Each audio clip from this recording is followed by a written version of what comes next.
Hey, Kelly, Hey. what are you doing? Oh, man, I don't have time to tell you all that right now. Can you meet me at the gate? I'm Rich Levine, and this is Meet Me at the Gate, where we're not just talking theory, we're tackling real world problems head on, driving solutions that supercharge productivity and team dynamics. Every episode is a journey towards improvement, empowering you, the manager, to lead with innovation and confidence. Join us to transform everyday roadblocks into highways for success. Hey, tell me one more time. How did you get the promotion without the skills? No, you got promoted. I mean, people probably Yeah, ask exactly. that, right? That's exactly it. Right? How in the hell did you get promoted without the skills? Because this Right. is a real world question. Yeah. So you get promoted Yep. based on your production.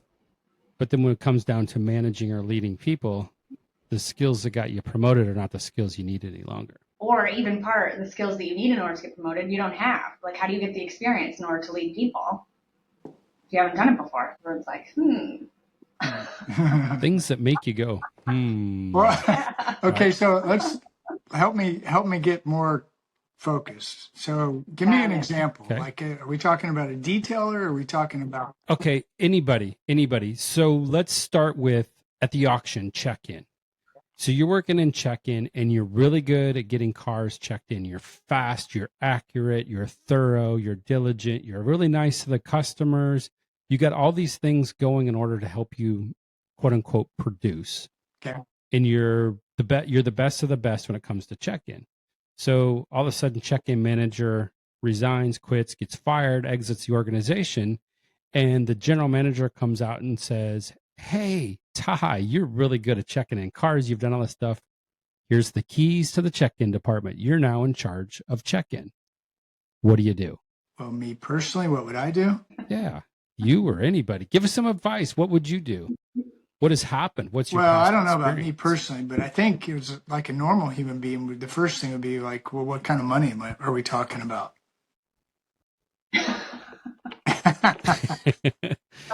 we talking about? Are we going to work the same hours? Or are we working more hours? Are we looking at the same production or more? Am I over? How many people am I over now? Well, which you should already know the answer to all those questions because you've been working for the guy that just left, quit, got fired. All right, so let's fast forward it. We've already decided money. You're getting all the money. You're getting the highest tier possible for this job. Right. We're paying Now you I'm the excited. top. Okay. You've got 6 people working for you, and you know the hours. You've got to be there. 6 in the morning is when the gate opens. So you got to have somebody there to start, and the gate closes at 6. So you got to schedule a 12-hour shift. Okay. And then if you have weekends coming up, or if you have sale times, you gotta adjust those. So now let's fast forward. You're 6 months into this. You're falling behind. Ty, why are all these cars not getting checked in? Why are we missing cars? How come they're not accurate? Why are we missing miles? Why are we missing trim levels? Why was the color wrong? Why'd you check it in underneath the wrong account? I mean, Seems what's like going the on, check-in Ty? department's just falling apart. I would say that would have to go back to the new manager guy, which would be me.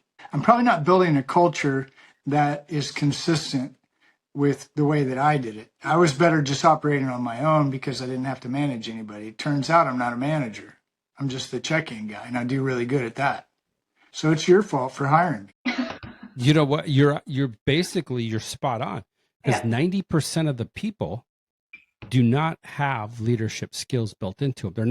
They're not natural born leaders. They have to be taught. They have to be trained on how to lead or manage. So don't come at people. me about numbers because I they would get say that ugly. example. I'm coming after you. What You was didn't have it, a Kelly? choice. You didn't even I'm have going a to go choice talk either to Kelly in that in one, HR. right? So it was, I think, it'd be like, how did I get here? And then you're gonna be like, I quit. I'm out. Well, okay, but This was too hard. Right. so I didn't as the understand. manager who lost somebody and who needs to replace somebody, I guess let's start there for a minute. How well do you know your team? How well do you know your organization? Just because I hit all the numbers, Rich, I mean, how well do you know me? It turns out nobody really likes me. I'm just really good at making sure we got the trim and the miles and the color right. And everybody's figured out in check-in, just leave me alone. Leave that guy alone. He's doing fine. So how did you come up with the bright idea? You were following the wrong numbers, weren't you? The metrics. I was following the numbers, absolutely, because you were killing it. You were really good. Leaders So need it's a to valid learn point. and know how to create, develop, leaders, maybe. Correct. So how do you spot? How do you identify? So let's go back. Let's rewind this, and we got this check-in spot we got to fill. So what qualities? Let's maybe if we back into it, what qualities are we looking to fill into this spot? Whenever the dealer comes in and tells the general manager, Ty out there in check-in is amazing. Well, really, why? He knows my wife's name. He knew my kids' birthdays. He knew my dog's names. And he knows when I come in and when I come out. And he knows what I want. And he gets it done. And he's amazing. So I'm more prone to look at putting somebody in a management position that may not really be good at miles, color, make, model, but knows everybody that comes in and out of that gate. Everybody and everything. That might be, I would probably be more interested in that guy than the guy who hits all the numbers every time. So I'm going to throw another one at you. Okay, Ty. Yeah. You're the general manager. Okay. I'm the customer. Ty, you need to put Kelly in this spot because every time I bring cars in, she's Johnny on the spot. She gets them checked in really fast. They're always right. They're accurate. And I know they're going to make it to their number on time. I love it. I mean, she is the best on working on these things. Well, Rich, I really appreciate that. And Kelly does do everything you just said and more. Let me tell you some things she does also that you don't know about. She's also really good at checking, making sure they get from, that spot where we put all your cars. She's really good at making sure they get to the next spot. And I know you kind of said that, but that's actually more difficult than you realize. But here's what I want to tell you. I want to tell you, Rich, I really appreciate it, but Kelly's good at doing what Kelly does. So what I need you to do is every time you bring cars, I want you to tip her cash. We're going to leave her where she's at. Oh, what? Look at me go. I got compliments and cash. Yeah. We're gonna leave Kelly where she's at because she does a really, really good job. We've actually put Kelly in charge of a couple people once or twice, and it didn't go as maybe well as we thought it should. So my advice, and I appreciate that recommendation, but what I would consider doing is every time you come every week, slide her $100 bill. We'll just make sure you're happy and she's happy. But we're going to probably find somebody else to put that in that spot that you're talking. Thanks, Rich. So you just went down the unethical where we should tip You can't somebody. tip people? But what's the difference? No, we can't tip. Are you kidding me? This is a service business. All right, so no tax on tips, 2024, come on, baby. man. So maybe what we need to do is figure out a way at the auctions on check-in after they check their car in, where you spin the iPad around and it puts it out there, and they have to sign that you checked their car in, and it says, "How much would you like to tip Ty for checking your car in?" There you go. I mean, everybody else is doing it. All right, so let's go back. So here's a distinct difference that you mentioned, Ty, between the two, or that I contrasted with. So in your example, you talked about a person that lives in the people world, the relationship world. I talked about a person that lives in the things world. So depending on who you talk to, they're going to say what they like or dislike. But as a leader or manager, which person are you going to put in there? And then let's have some fun with this one. So let's go in with your first one. Hey, I want to put whoever you said in there because they know my dog's name, they know my kid's name, they know what coffee I like, blah, blah, blah. Mm-hmm. What about them? So that's a people person, right? Well, you look at our business. Okay. I mean, transport guy, HR queen, GM guy, every one of us will ultimately, if we're being honest, will say this is a relationship business, right? So I'm more inclined. I know you got to be careful with this because some people get too far into the yellow.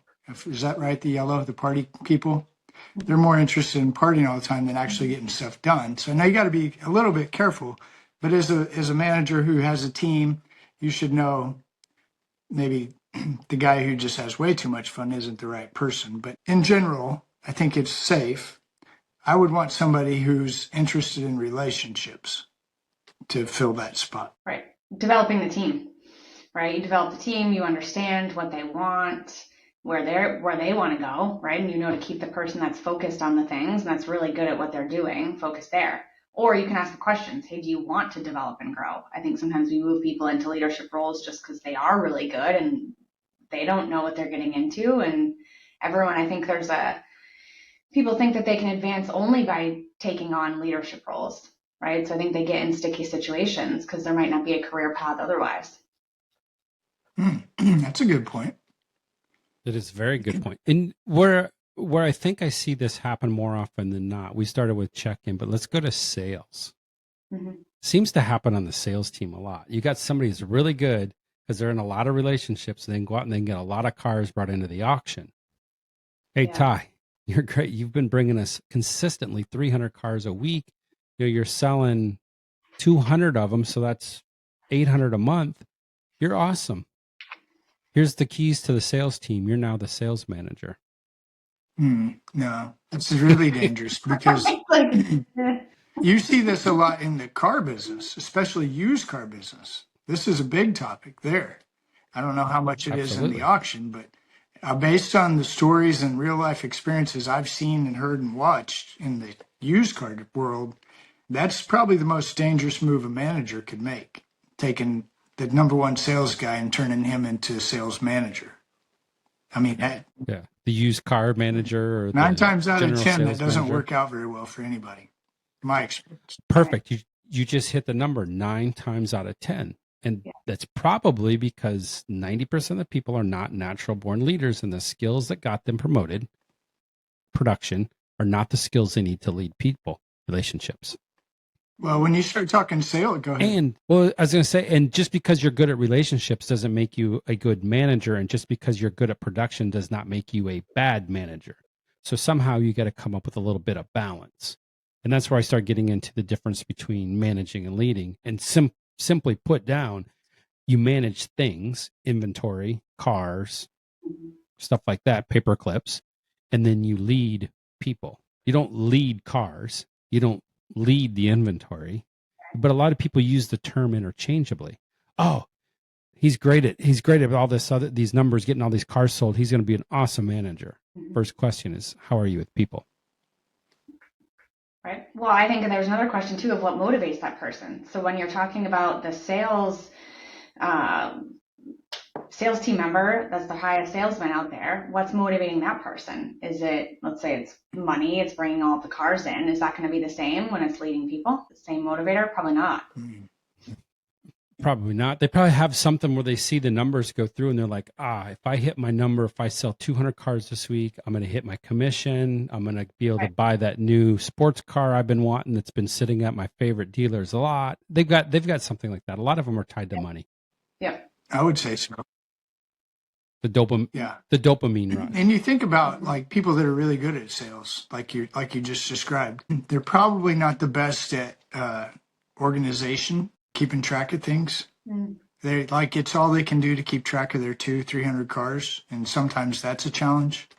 Like you see that a lot in really good salespeople. Is that fair? That's very fair. So I'm going to play devil's advocate with you. So let's go back to check-in again. Okay. So check-in needs to be organized. It needs to be high production. Why do you not want to put the high producer, very organized guy in charge of, or gal in charge of Well, check-in? because I don't know, I've personally never done check-in. I've checked in a lot of cars, but there's quite a few steps to that, correct? And there's some technology, some devices involved. And some people have a really hard time when things don't go the way they're supposed to go and start throwing stuff, kicking stuff, using a lot of bad words, that kind of stuff. Right? Until they get good tips, then they'll turn it around, right? Say what?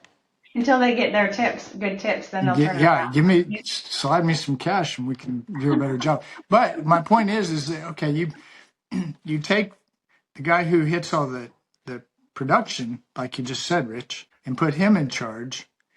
Well, how's he going to deal with the guy who's having a really bad day because the thing doesn't work right? He's going to probably not deal with it on a people level. He's going to deal with it on a production level, more like a robot. That would be my guess. I would be inclined to think that a guy who hits the number, hits the goal every day, can just bang every day, every week, every month, every year, just tearing it up. That guy may not be the best leader, because when he's got people that are jammed up and the cars are way back there and it's 108 and the humidity's, I don't know, stupid down there in Houston, right? People are prone to get a little cranky. And they had to skip lunch today because it's Tuesday and the sale's tomorrow and we've got 80 cars in the parking lot. What are you doing? So if you don't know your people and you don't know how to deal with when things go haywire, it doesn't matter how good you are hitting the numbers. You're going to start losing people. If your solution to a guy who's upset because things aren't going right is do it this way instead, it may not work out too well for you in the You're doing it wrong. Yeah, you're doing it wrong. There's a book out. There's a book about this. Yeah. But I think, again, I mean, and I could be completely wrong. I mean, I think we all want to try to do the best we can. People love to be promoted, I'm sure, especially if it involves money. I'm not so sure people are interested in power or money, but whatever they're really interested in, it may not matter if they have terrible people skills. Right. They're going to want it. They're going to think that it's a promotion. They're going to want it. They're going to want to try. Right. Yeah. I'll tell you, yeah, sure. Let's try it. Let's go. Exactly, what does that look like? Right. And if they don't know another career path or there isn't another option, I think a lot of times people just think that the only way to move up in any type of role is to lead people. Well, that's okay. So can I stay in the check-in department for the next 15 years and get to a place where I'm making the same amount of money as the manager of the check-in? Probably not. You're Right. probably not in that role. So you have to go to the next level. Right.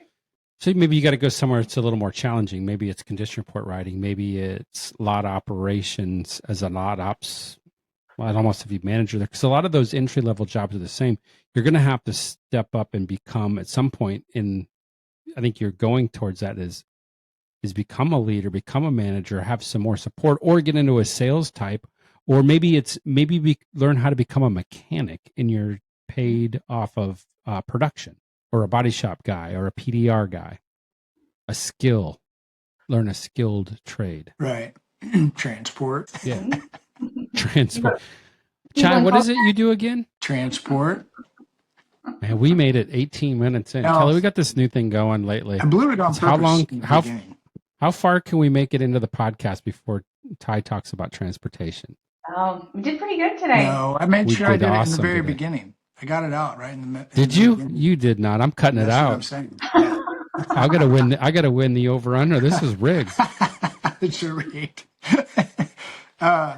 So at what point, here's a good question for you, Kelly. Kelly's HR, right? Okay. Mhm. Have Sure. you ever been sitting there and seen a name come across your desk for a promotion and thought, this is a really bad idea? Mhm. Really? Yeah, for sure. Yes. Okay, so Yeah. the question would be is how would you know off of a piece of paper coming across your desk? So, like in the example that you gave, sometimes there had been a discussion around an individual's behavior previously, right? And that might have been someone that was having a rough time. Maybe they worked through performance issues, and then now they're being promoted into, in one case, actually a leadership role, right?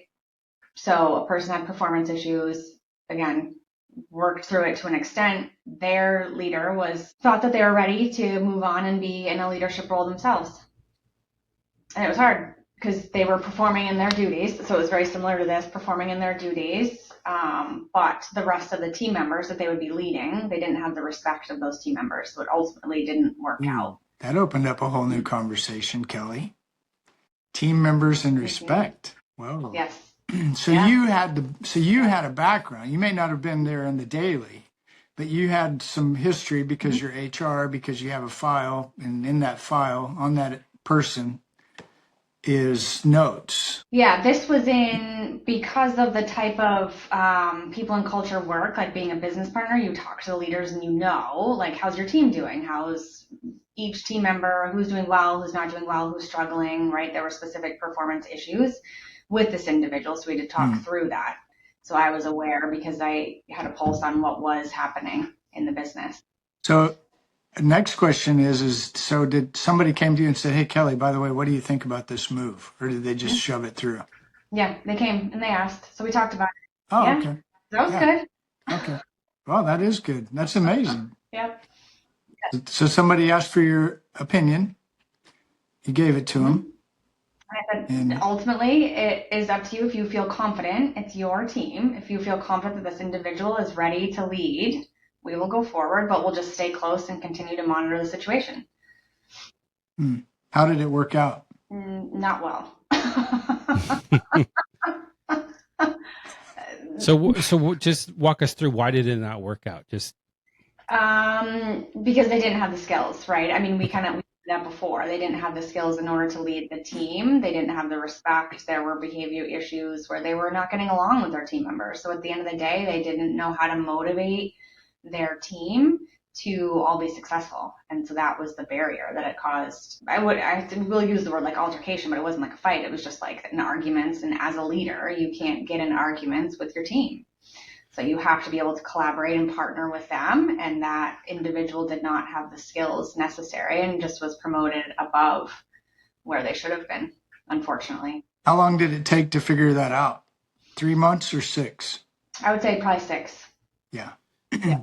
Would you be shocked if I told you I could figure that out in less than 30 minutes? No, I mean, I didn't think it was going to be successful, but ultimately sometimes you have to try it out. So I have a tool that we could figure out whether or not this person is going to be successful in 30 minutes. And I wouldn't even know them.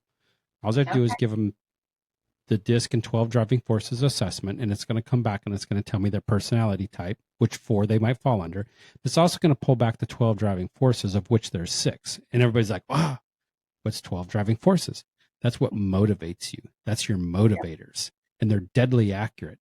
And so there's 6 of them: knowledge, utility, surroundings, others, power, and methodologies. So once we start looking at that, we measure on where they fall on each one of those spectrums. We can start looking at them. And just let's throw one out, for example. What would happen if you had somebody, let's take power, for example. On power, there's 2 ends of the spectrum. You got collaborative, and the opposite is commanding. So what if you have somebody that's really, really, really high in command? That's their motivator. Ty, I need you to check these damn cars in now. That's red. Can you not see that that's red? That's not maroon, it's red. Okay, that person's not going to last very long, right? Mm-hmm. Or we could go to somebody who is like, let's go on knowledge, that uses instinctive or intellectual knowledge, right? So instinctive is driven, utilizing past experiences, intuition, and they seek specific knowledge only when necessary. And the opposite side of that is intellectual. They're driven by opportunities to learn, acquire knowledge, discovery of the truth. So let's say somebody's really high in instinctive. Ty, how many times have I told you how to check this car in? We've done this like 10 times. I keep telling you over and over and over. This is the process. This is the plan. Can you not get this right? Probably not going to be very successful. No. Yeah. You may get a black eye too. Exactly. So we do have a tool where we can go through and we can look at these pieces quickly and come back and assess and go, you know what? I know you think that Ty's a really good guy, but you know what? Let's go through this. But now we also have an opportunity. So what this also does is like maybe Ty's going to be your guy down. Kelly, you're fond of Ty. You want him to do well. Mm-hmm. But if we run this 12 driving forces and the DISC assessment on him, now we've got a place to start building self-awareness. Hey, Ty, do you know that sometimes you can be a little bit harsh? Like the way you use knowledge, like you always have to be right, and you're commanding, which means you argue a lot, and like it's your way or the highway. And so we start having these self-awareness deals. Or you can even talk to him and say, you know what, there's some other things he might be really good at. He may have some great skills that we need to leverage some other things and hit his strengths and say, okay, how do we develop Ty? How do we get you to the next level? So that goes back. Now we've got a tool that helps you with the skills to change the skills, because being the high producer, high in sales, high in check-in, whatever, is not going to help you lead people. But if we start doing this other stuff, we can start leading you. Make sense? Yeah, it does. But as we're talking, I'm thinking, okay, this is cool. See if you can follow me. Okay, Kelly. Okay. Let's just say the story you just told us, somebody's going to move up. That's 100,000 a year, 150, 200, 80, 70. What? 1 million. $1 million. Now, how much? The position that this guy was going to go into that they were asking you about. What? 100? Probably not. 100 grand a year salary? Entry level 50. management? Yeah. There you go. Okay. 50 grand. So We'll call it 50 to 70. They talk salary, and it always makes me so uncomfortable. Well, that's fine. I'll give you the end. The end is wouldn't it be nice if you could have a guy like Rich, if you could just call and pay Rich X dollars for a 30-minute consultation that may have saved somebody 6 months, 50,000. That's $25,000 of pain and anguish and I told you so's and what just happened. Now we got to rebuild the whole thing. That's another 50 grand. So as a company who's interested in making money as well as saving money, is there value for a company, a business, an HR department to have access to somebody that may or may not know how to figure this out a lot faster, easier? Absolutely. Yeah, because that in this situation, that person that was leading that didn't work out, they probably weren't led in a way that was successful either. And that leader, like it just keeps compounding, right? We have leaders that move up into positions that probably were never taught, and that assessment would be super helpful for all of them. So the next time that somebody was getting ready to transition somebody from one spot to another spot, management, it might be worth calling Rich. 712-358-1282. Boy, I set that up. So I hit it. I knocked it out. It's a home run. But here's another piece too. And how long does it take for Rich to talk about value-based leadership in a podcast? 30 minutes. So let's go back and like, for example, I've set up the values that we have. We talk about them over and over and over. Trust, hope, humility, and empathy. So if you have an organization and you have your values and you're going to promote somebody and you're going to put them in a spot, let's use the example where I was being all wild and crazy. I'm yelling at Ty. I'm telling him he's doing all these different things wrong. Am I creating any trust with Ty? No. Am I creating any hope with him? No. Am I being empathetic? Hell no. Right. So I've already knocked 3 of them out. So why would you put somebody in there? So if you establish your values, and I'm not saying you have to use those 4, they work really well. I'd strongly encourage it. But now that you've got a measuring stick by what to go by, it makes your decisioning a lot easier. Hey, I want to put Ty in this program or in this position or sales, whatever. All right. Let me ask you 4 questions. Hey, give me an example of how Ty creates trust with employees. 2, have you ever seen Ty like come in and like create hope, develop hope, like get people excited? Motivation could be a word. You could use that as it. Is Ty empathetic when things go wrong? And then the other thing is Ty humble? Does Ty share? Does he like if we do really well in sales and we knock it out of the park? Is Ty like these are my cars and I brought them in and it's my check-in department? It's my, or is it ours, us, we? And you can tell by how people talk. Yeah. Well, I think there's some opportunity here. This was a really good discussion because it's like it took a minute to get here, but as we finally arrive, I'm thinking, okay, there's opportunity for any business that knows Rich to make better decisions in the hiring process or the moving up process. What do you call that? Ladder? Climbing that corporate ladder? Climbing ladder. But this is the trifecta, right? It's Rich, Kelly, Ty. Yeah. Or Kelly, Rich, Ty. However you want to do it. Ty, Kelly, Rich. You can always call me. Trifecta. Yeah. 417. What's your number, Ty? 417-483-2764. Thank you for joining me on this episode of Meet Me at the Gate. I hope the conversation has helped to fuel your drive and equip you with insights to steer your team towards success. Remember, the road to success is always under construction. And until next time, keep your engines revving and your gas tanks full.